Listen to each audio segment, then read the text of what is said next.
তো আজকে একটা আমার পার্সেল এসছে।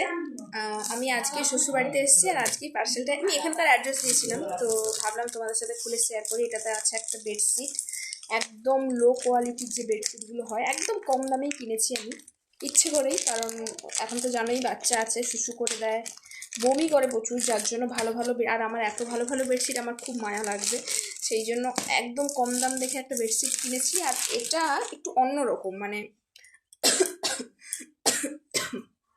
সরি, ওই চার কোণে একটু ইলাস্টিক দেওয়া।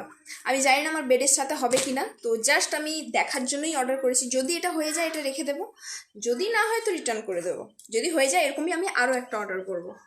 তো এই হচ্ছে পুরোটা বেডশিটটা, এই যে এইভাবে সাইডে কোণে ইলাস্টিক দেওয়া আছে, দেখি ফিটিংস হয় কি না আমার বেডের সাথে।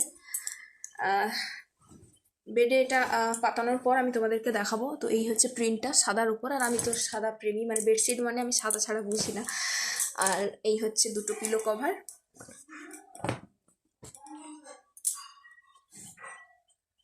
তো সরি, আমার বেডশিটটা হলো না, কারণ আমি জানি না কেন, এটা ডবল সাইজই নেওয়া হয়েছে তবুও হয়নি। আমারটা কিন্তু 6-7 খাট, আর ম্যাট্রেসটা আছে 4 ইঞ্চি মতো, তবুও হয়নি। যাই হোক, আর এই যে পিলো কভারগুলো ভীষণ মানে একটু সরু টাইপের, কিন্তু অনলাইন থেকে আমি যতগুলো বেডশিট কিনেছি পিলো কভারগুলো ভীষণ বড় বড় হয়, এটা কেন জানি না একটু সরু আর ছোট, তো আমার বালিশের সাথে হচ্ছে না, তো আমি রিটার্ন করব।